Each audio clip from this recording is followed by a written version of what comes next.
Welcome back. We are talking to candidates running for the state's 30th Assembly District in November's election. I want to turn our attention to transportation issues. In the state budget just agreed to, funds for roads and highways remain essentially intact, but money for mass transportation took a huge hit. Experts are saying that public transit may see a 2/3 cut in funding when everything is said and done.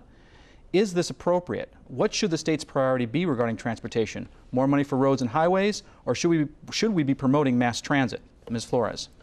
Well, I'm a proponent of the high-speed rail system. So, my answer to that is, I'm glad that it'll be on the ballot and that we can, use that system for mass transit.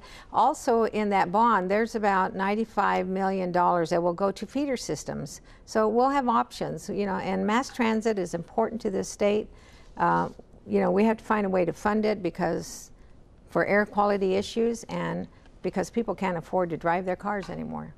Mr. Gilmore? Our state transportation system, our highway system, is how we move goods throughout this state, and it is a viable system. During the Pat Brown administration, we had about 5% of the general fund was set aside to deal with this specific issue. Right now, we have less than 1% of our state budget goes to, and it's barely maintaining our roadways.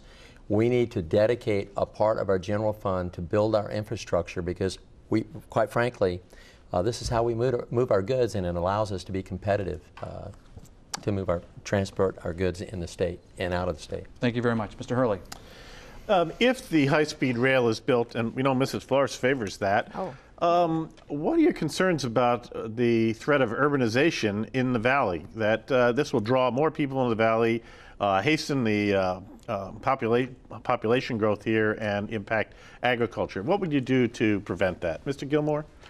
Well, first, I want to say the high-speed rail has been talked about extensively here this evening, and I'm not opposed to the high-speed rail.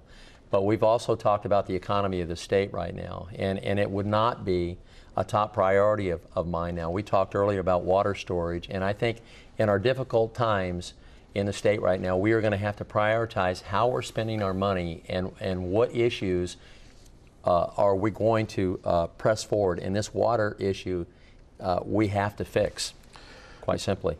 Okay, Mrs. Flores, you favor the high-speed rail. Are you worried about it bringing more population growth, urbanization to the valley? I'm not worried about that because, what's going to happen is we're going to be able to have people live and stay in their homes in Los Angeles and work somewhere else. So, actually, it's going to be a good thing. And we've allowed, and we have areas that, will remain green. We're not eating up ag land. We've done extensive studies. And, we can't wait for this system. We're going to have 11 million more people here in 2030. We have to have a way for these people to get around the state. And for us in the Central Valley, it's going to offer more benefits than anything else. Okay. Mr. Geluso, you have the next question. Some lawmakers want to force cities' land use planning to be more transit friendly, but what works for Los Angeles and the Bay Area might not work for cities in the Valley. Mrs. Flores, what should the state require of mid-sized cities that aren't ideal for transit? I think that those kind of questions are better answered by the local agencies that control that, and I think there's not one size doesn't fit all. So every area is different, and I think that LAFCO, who's charged with those type of issues, I think we need to continue to let them decide. They are the local agency that will make those decisions that fit for that community. Mr. Gilmore? I would agree with that. I don't think there's a cookie cutter way to approach that. Local government should be making those types of decisions that certainly should not be made at the state level. Thank you very much. Ms. Kazmarek, you've got the last question. Yes, Southern California and the Bay Area are choked with traffic, and they have more legislators. Mr. Gilmore, how would you overcome their sheer numbers to bring transportation dollars to the Central Valley?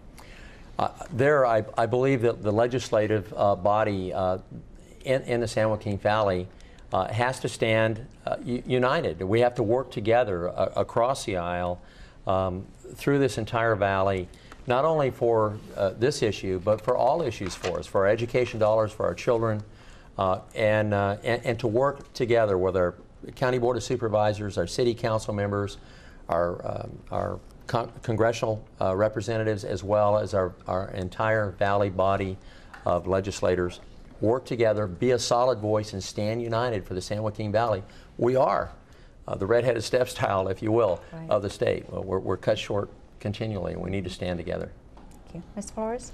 Well, you know, it's a problem that we all know that, you know, for many areas, but in the Central Valley, what we've done, and I belong to the Regional Policy Council, which is the 8 COGs, or the councils of governments, and we've come together because individually we are ignored by Sacramento.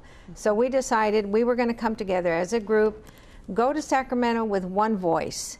And you know, it's been a very good thing for us. We've gotten a lot of things done, transportation issues, and that's our top priority for this group. So we're able to talk to the legislature with one voice for the entire region. Well, I'd like to thank all of our candidates, or both of our candidates, Fran Flores, Democratic candidate, and Danny Gilmore, the Republican candidate, for being with us today. Thank you very much. Appreciate your time. I'd also like to thank our panel, James Galuso from the Bakersfield Californian, Jackie Kazmarek from the Hanford Sentinel, and Paul Hurley from the Visalia Times Delta. Now it's your turn. Study the candidates and the issues. You can re-listen to this debate at the Maddie Institute website at www.maddieinstitute.org. Join the millions of others who will have their voices heard this November by voting. This has been a Maddie Institute election special. Thanks for joining us.